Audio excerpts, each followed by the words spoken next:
Okay, hey, this video is actually going to be about why I love King of the Hill so much. It's a little bit weird, and I don't necessarily know if I'm going to incorporate too many, like, cartoons to the channel, but this is something that I do want to talk about because there strangely aren't that many King of the Hill appreciation videos out there, and it's pretty shocking.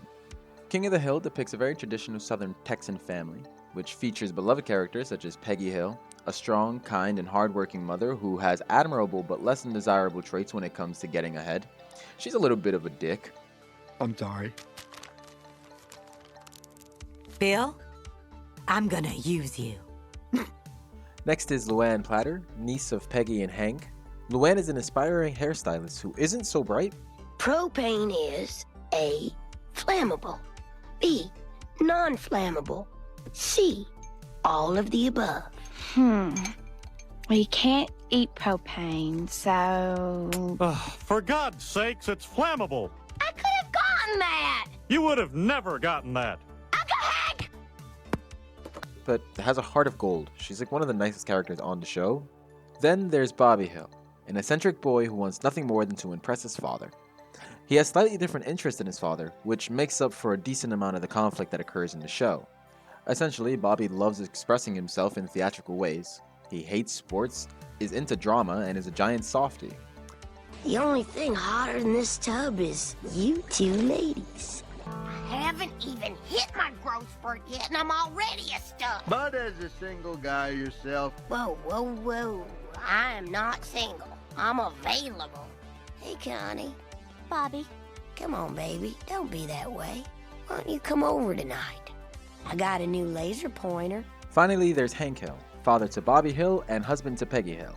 He is a propane assistant manager with strong traditional values centered around his family and his work life. You listen to me, mister.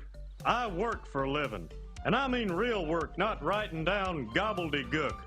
I provide the people of this community with propane and propane accessories. He has an unwavering discipline, strong work ethic, and has a love for sports, primarily football.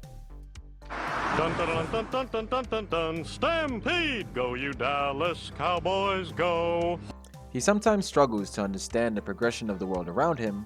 So are you Chinese or Japanese?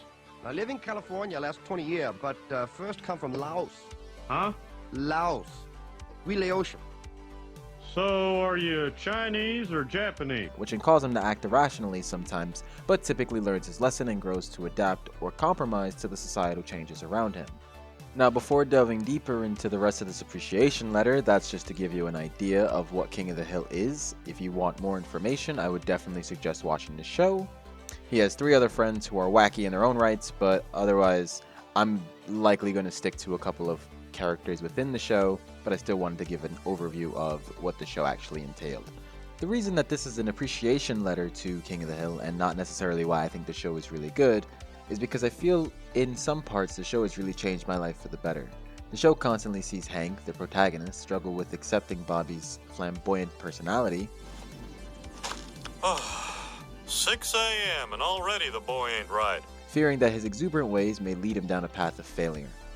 Hank may be projecting his own insecurities onto Bobby, as he feels he wasn't able to capitalize on his own success as the high school football quarterback hero he was always meant to be. I'm not sure. I'm not a theory channel. I just know that the conflicts between he and his son, as well as himself, are conflicts that I've had with myself.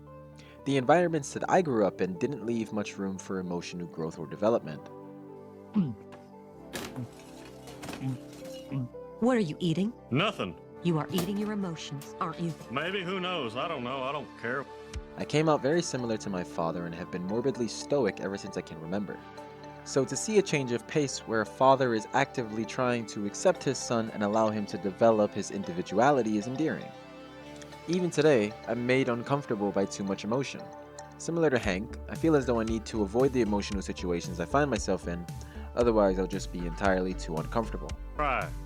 How do you not cry? Well, instead of letting it out, try holding it in. Every time you have a feeling, just stick it into a little pit inside your stomach and never let it out. It was way worse back then, because I would outwardly just decline ideologies because they would just freak me out. I can be stubborn, and it's something that has been harmful to relationships. Something I think King of the Hill does extremely well is allowing compromise within Bobby and Hank's ideologies to exist. It creates a much needed balance that can be conceptualized to oneself. I want to explain the plot of the episode Who is the Dummy Now to kind of give more of an idea of what I mean. Bobby gets into ventriloquism after performing at a nursery home, and Hank is uncomfortable with the idea of his son playing with a doll, whose name is Chip, by the way. Filled the skies in Pacific Grove. The fluttering butterflies gracefully filled the... Dad, this is Chip Block. We're practicing our labials. New rule, lights out by 8:30. Bobby is obviously upset by this, as his father's approval is something he cares a lot for. Hank eventually warms up to Chip because of his sports-savvy nature, and sees hanging out with Chip the same as hanging out with Bobby. As this is going on, Bobby sits alone attempting to play a sport that he is no good at in order to get his dad's attention. Hank is convinced at this point that his spending time with Chip is the same as spending time with his son. Now, I cut some of the details from the story because my point is, Hank struggled to accept something Bobby believed in, and Bobby wants his father's approval and validation. Hank then finds the best compromise to accepting his son in his own way. His stubborn personality, coupled with his genuine love for his son, shows him being completely unaware to how he was impacting his son. Hank, your son is outside throwing a football in the air and trying his damnedest to catch it. Maybe he'd get a few less bruises if you spent some time with him. That's why I'm trying to finish the new Chip ASAP, so we can start spending more time with Bobby again. Well, all right then. I will let you play with your doll. Oh, and you know, if there's any lumber left over, you might want to use it to build the wife you've always wanted to. Hank eventually comes around and realizes that he's treating Bobby poorly. And Bobby learns that with or without his father's approval, he'll continue to do the things that he loves, and it's up to Hank to be a little uncomfortable to strengthen his relationship with his son. Iron Chef! Iron Chef! Iron Chef! Sorry, Dad. It's 2 against 1. Yeah, I guess you're right. To explain the balance, I mean, in the most broad sense, Hank is too much of a stubborn traditionalist, and Bobby is more of a radical progressive. Also, I say radical progressive with literally zero political meaning. I strictly mean both of those words together. There is no double entendre here. I am not a politician. The balance depicted in the show often shows how negatively these behaviors can be together, but I think it serves as a reminder that you really don't know what someone else is thinking, and to take into consideration when someone is attempting to communicate something, especially something as delicate as, I care for you and I want you to know that. I love you, Bobby. What? Throughout the episode, Bobby never really knows that his father is genuinely attempting to spend more time with him. And Hank never really realizes how alone he's making Bobby feel, despite feeling as though he is spending more time with his son. There are traces of this riddled throughout the show, and how this relates to me is that I found that it's made me a much more understanding and accepting person by nature. To see seemingly my polar opposite make attempts to understand or be part in anything I'm interested in nowadays is more than enough, and very appreciated. Instead of being so uncomfortable with the idea of change, I decide to challenge myself whenever I see the opportunity. As well as that, Hank Hill is one of the most disciplined men ever created and written. This man could have his back broken and still attempt to fulfill all of his obligations. Hank is so passionate about his work, and he inspires people around him to do and be better. It is really something that has helped me in my own personal life. For me personally, I've struggled with working immensely after 2020. I've been working since I was 16, and I'm 173 years old now. And truthfully, it's harder now than it's ever been before. It always feels like my bones are made of stone, and just the act of getting out of bed and getting ready feels laborious. But I was always given such a massive boost in confidence seeing Hank Hill at Strickland Propane making the best of his life every single day. That passion and dedication makes me strive to be a better, more disciplined person every single day. It's motivating to see Bobby retain his innocence as he traverses a life filled with unconventional passions that are often ridiculed by the people he loves most.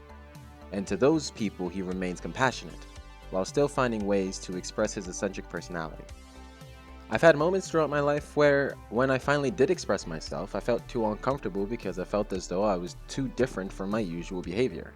It was a constricting feeling being bound to one specific kind of behavior. Bobby has gotten into so many interesting adventures because he picks up on almost everything around him.